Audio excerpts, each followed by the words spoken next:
Assalamualaikum warahmatullahi wabarakatuh. Senang sekali saya bisa menjumpai sahabat Zakat TV di Bincang Kesehatan Sehati Sehat Islami.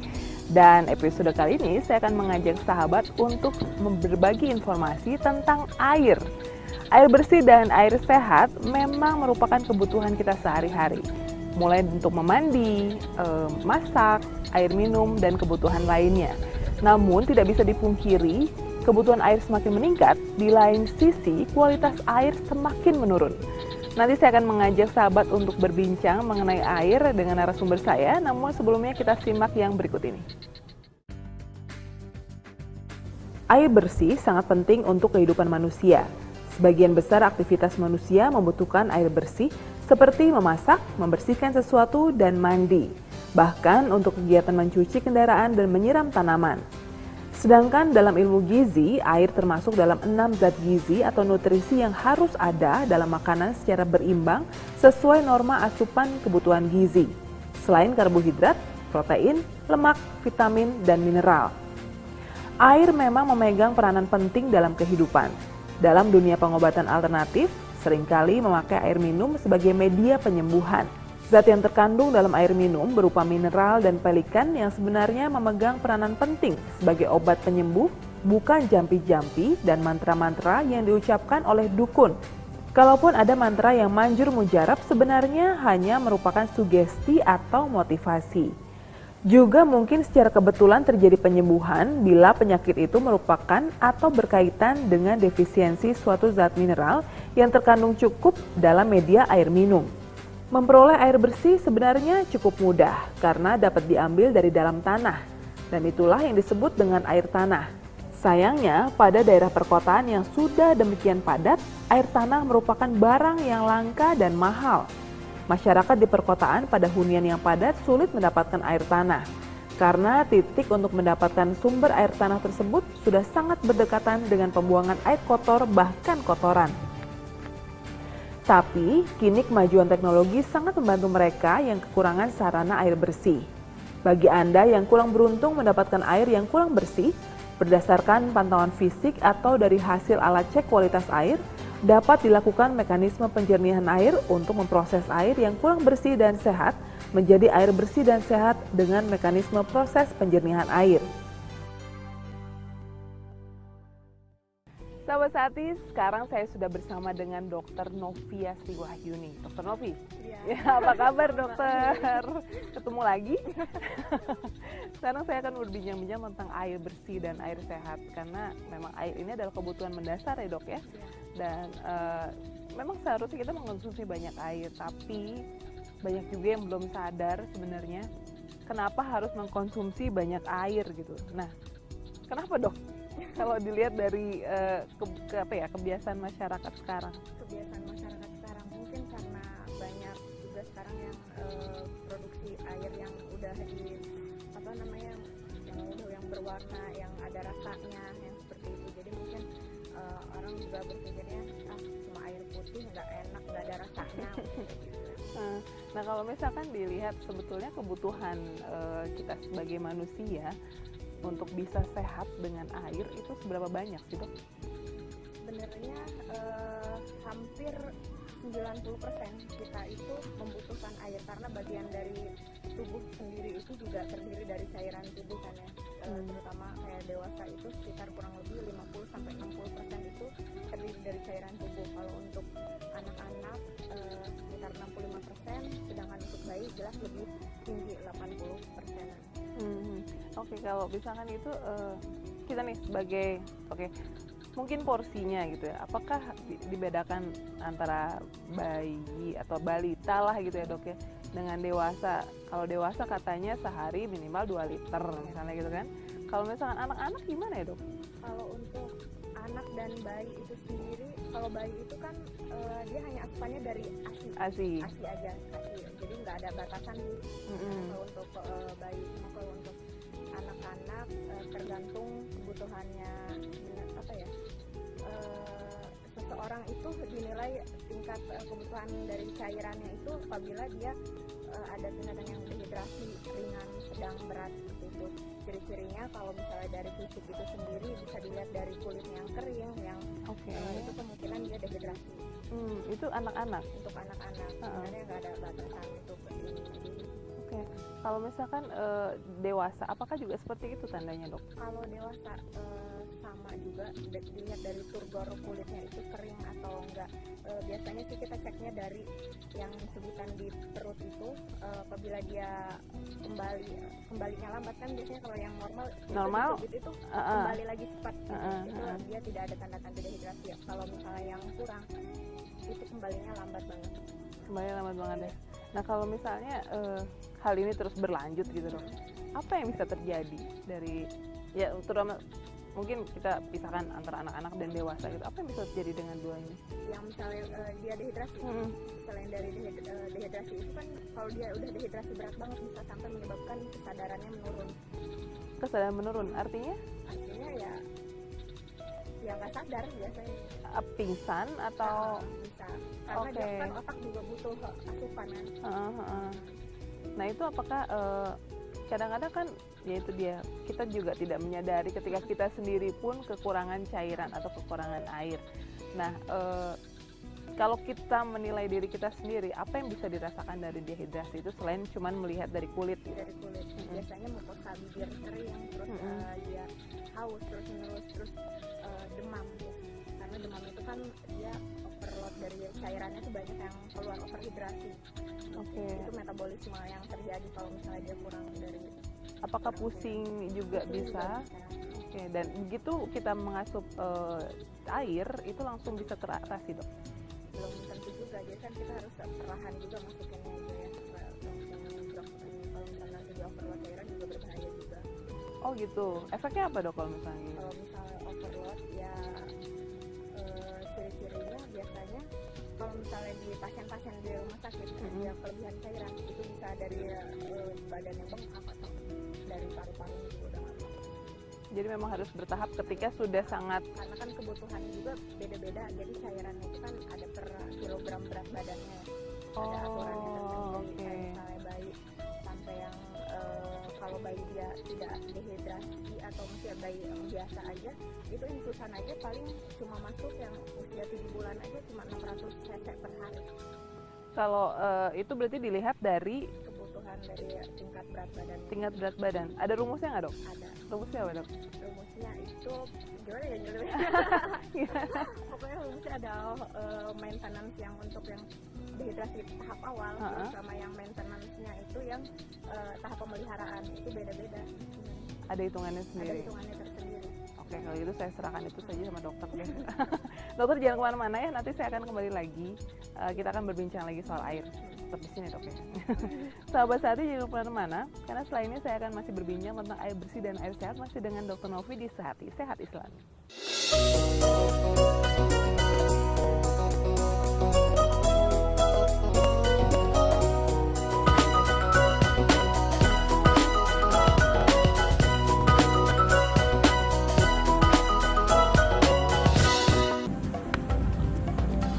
Semangat kemenangan harus berasal dari sportivitas yang datang dari hati.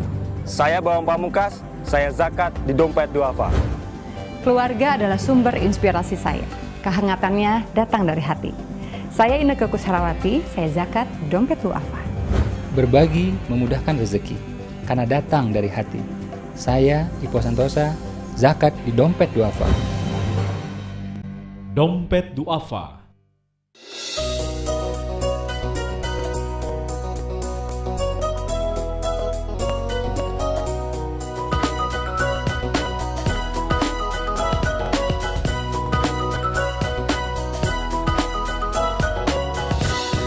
Masih di Sehati, Sehat Islami masih bersama saya dan Dr. Novi. Kita lanjutkan lagi ya pembicaraannya. Dokter, sebenarnya apa sih kriteria dari air bersih dan sehat? Air bersih dan pengertiannya dulu ya. Air bersih dan sehat itu artinya dia steril. Steril dalam artian dia bebas dari hama penyakit.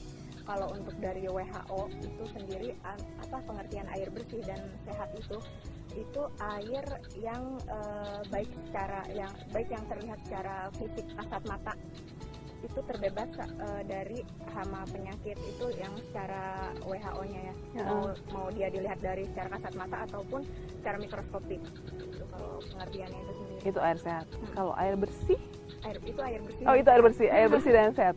Tapi apakah memang sekarang kalau air bersih kan secara kasat mata kita melihatnya bening gitu ya, tidak butuh. Apakah itu sudah aman untuk aman untuk dikonsumsi? Belum tentu. Artinya Kan masih ada syarat-syarat untuk air sehat itu sendiri, punya syarat-syarat tersendiri. Nah, kalau sekarang ya mungkin kita kalau melihat di luar negeri atau mungkin di daerah pegunungan yang masih bisa mengkonsumsi langsung gitu kan, apakah itu terjamin dok kesehatannya kalau seperti itu? Tergantung juga sih, kalau misalnya di pegunungan kan dia belum tercemar juga, dan itu juga ada ciri-cirinya, kayak misalnya dari sumur atau dari air sumur atau misalkan air tanah gitu, atau air mata air misalnya gitu. mata air juga belum tentu terjamin sterilnya ya, karena ada kayak misalnya mata air sumur itu sendiri ada yang dalam, ada yang dangkal. Yang dangkal itu kurang lebih 5-15 meter itu dikatakan dangkal, tapi dia juga belum tentu steril karena kemungkinan untuk tercemar dari luar itu tinggi, masih dari sangat permukaan tinggi. tanahnya itu. Kalau yang lebih dari 15 meter itu sumur, untuk yang dalamnya itu bisa boleh langsung diminum. Oke. Misalkan dia misalnya di daerah pegunungan, kalau di perkotaan Oh, kayaknya di perkotaan kayaknya udah nggak mungkin ya. udah nggak mungkin. Udah nggak mungkin gitu. Dokter, sekarang ini kan marak juga banyak air daur ulang yang mengisi ulang air mineral. Sebenarnya apakah itu cukup higienis ya dokter ya? belum tentu semua yang daur ulang itu bagus ya, tapi tergantung kita ngelihat dari izinnya, apakah dia emang ada legal dari izin untuk ada mengadakan air daur ulang itu tersebut. Karena kalau misalnya dia tidak ada izin ya kita tidak tahu itu air itu steril atau tidaknya gitu. Terus kalau misalnya ya pembuktiannya paling kalau misalnya abis minum air itu sakit perut nggak, itu aja sih mungkin.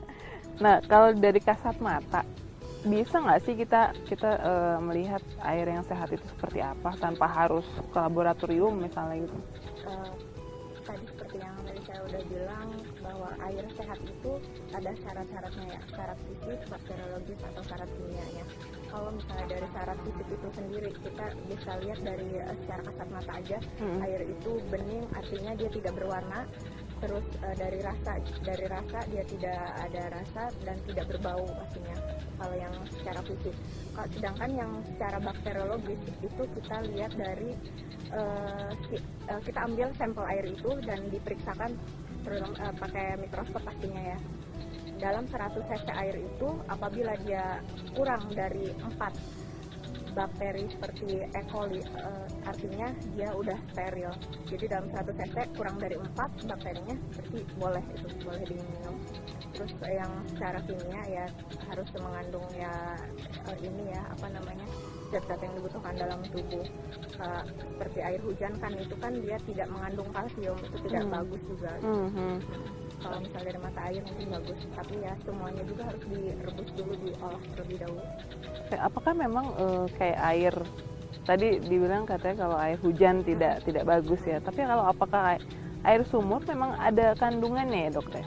Kalau yang semua yang dari mata air itu sendiri kemungkinan ya bagus, karena dia ada dalam mata air atas tanah. Oke, dokter tahan lagi, kita akan kembali lagi ya, saat lagi ya. Dan sahabat Sehati, jangan kemana-mana, setelah ini masih ada satu segmen lagi yang akan membahas tentang air sehat dan air bersih. Tetap di Sehati, Sehat Islami.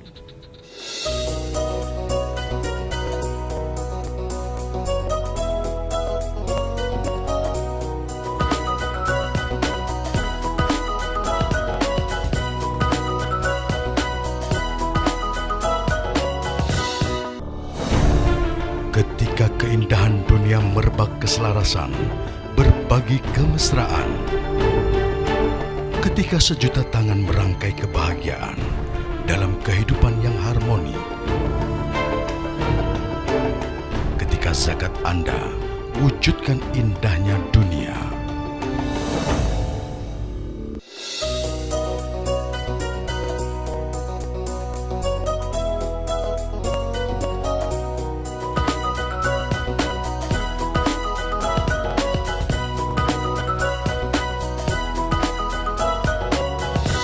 Masih Masih di Sehat Islami, masih bersama saya dan Dr. Novi. Kita lanjutkan lagi perbincangan mengenai air bersih, air sehat. Dokter, sekarang kan banyak juga. Tadi kalau kita sudah membahas soal air daur ulang, air isi ulang. Sekarang ada juga air mineral. Apakah memang kandungan dalam air mineral itu cukup baik untuk tubuh? Jadi cara pengolahan dilihat dari cara pengolahan tersebut ya. Cara pengolahan air bersih dan air sehat itu kan ada dua. Pertama itu kita merebusnya, tapi kan tidak bisa dalam jumlah yang besar. Kalau yang kedua itu dikasih zat-zat yang untuk mensterilkan, seperti yang kaporit gitu kan, atau zat-zat lain yang selama ini banyak yang dipakai. Dilihat dari situ jauh ini sih untuk air mineral itu ya cukup baik ya. Karena dia udah lolos juga, misalnya kan udah ada sampelnya, udah diuji coba juga. Yang tadi syarat-syarat bakteriologis yang saya bilang tadi, dalam 100 cc air kurang dari 4 bakteri E. coli-nya itu dinyatakan baik. Nah kalau misalkan air tanah gitu kan, apakah memang dengan proses perebusan saja sudah cukup bisa mematikan bakteri, terutama bakteri E. coli misalnya gitu, atau semua air tanah memang layak untuk dikonsumsi setelah direbus? Tergantung yang tadi, yang sumur yang tadi saya bilang, tingkat kedalaman itu tadi. Kalau yang untuk lebih bagusnya sih semuanya itu diolah dulu ya, direbus kurang lebih 100 derajat Celcius kan, sampai air itu benar-benar mendidih, baru dia layak untuk diminum. Kemungkinan itu untuk kuman-kumannya juga udah mati. Nah kalau misalnya kayak di pedesaan mungkin ya, masih ada juga air yang ya agak sedikit keruh tapi masih bisa dikonsumsi, atau bahkan penduduk sana nggak apa-apa, ini masih keruh sedikit gitu. Apakah dengan keruh itu menunjukkan bahwa sebenarnya tidak layak untuk dikonsumsi dengan melihat keruhnya? Iya, dengan warnanya saja. Itu dilihat dari syarat fisik tadi, sebenarnya itu tidak layak, mungkin karena kurang pengetahuan dari masyarakat, dari penduduk sana. Kalau misalnya dok, penduduk yang mengkonsumsi air yang tidak bersih, apa efek yang langsung bisa terlihat dari tubuh? Yang kurang bersih ya, pastinya yang tidak sehat lah gitu. Pencernaan, diare, gitu, atau muntah-muntah dia. Kalau misalnya dari penyakit yang berjangka panjang ada nggak dok? Sejauh ini sih diare, tapi diarenya juga kita dilihat dulu ya, dia diarenya bisa disebabkan karena apa gitu. Misalnya kan ada gejala-gejalanya, beda ya, diare yang disebabkan oleh amoeba atau E. coli atau intinya beda dari ciri-cirinya juga. Dokter, gimana tadi di kota besar sudah tadi yang saya bilang kebutuhan air semakin meningkat, kualitas semakin berkurang gitu kan? Apakah memang di kota-kota besar, tidak hanya di Jakarta tapi di kota lainnya, sepengetahuan dokter, memang sudah tidak layak untuk dikonsumsi air-air itu? Kalau dilihat dari kita lihat dari segi penduduknya dulu ya. Kalau misalnya penduduk yang kayak di daerah tempat yang kumuh, kemungkinan mereka juga sarana air bersih juga sangat kurang ya. Jadi untuk syarat untuk air minum juga sepertinya sih kurang layak kalau untuk dalam kota besar, karena banyak tercemar dari limbah pabrik atau dari mana gitu kan. Tapi kalau misalnya kita lihat dari perumahan orang-orang yang menengah ke atas, kemungkinan sih jauh lebih bersih pastinya. Jauh lebih bersih.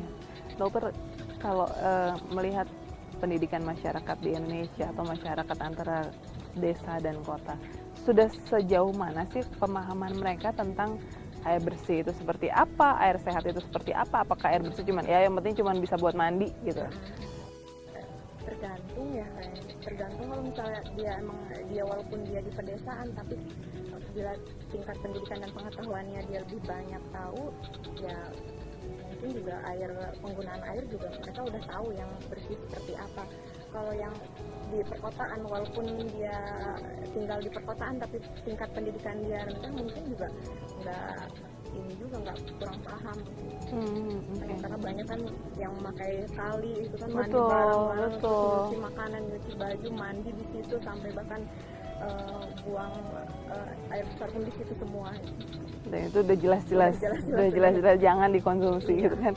Nah dokter, kita sekarang beralih kalau misalnya ada yang saya pahami mengobati dengan air. Artinya apakah memang bisa untuk terapi air misalnya gitu untuk mengobati penyakit-penyakit tertentu, Dok? Air itu sebenarnya obat yang ampuh ya untuk tubuh manusia, karena dengan kurang air itu bisa dehidrasi. Terus kalau misalnya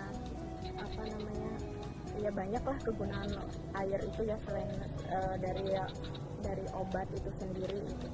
Terus tapi ada beberapa keadaan yang mengharuskan dia harus kurang minumnya juga. Ada beberapa keadaan penyakit yang memang dia harus mengurangi asupan cairan gitu. Jadi tidak semua air itu jadi harus terus diminum karena dia sebagai obat. Oke, terima kasih dokter buat waktunya sore ini. Dan tadi banyak banget ilmu yang saya dapat tentang air bersih dan air sehat. Terima kasih ya dokter ya. Sahabat Sehati, itu tadi perbincangan saya dengan Dr. Novi terkait dengan air bersih dan air sehat. Tentu saja pasti akan membawa banyak manfaat buat sahabat Zakat TV, dan saya akan kembali lagi di episode-episode selanjutnya di Sehati Sehat Islami. Sampai jumpa.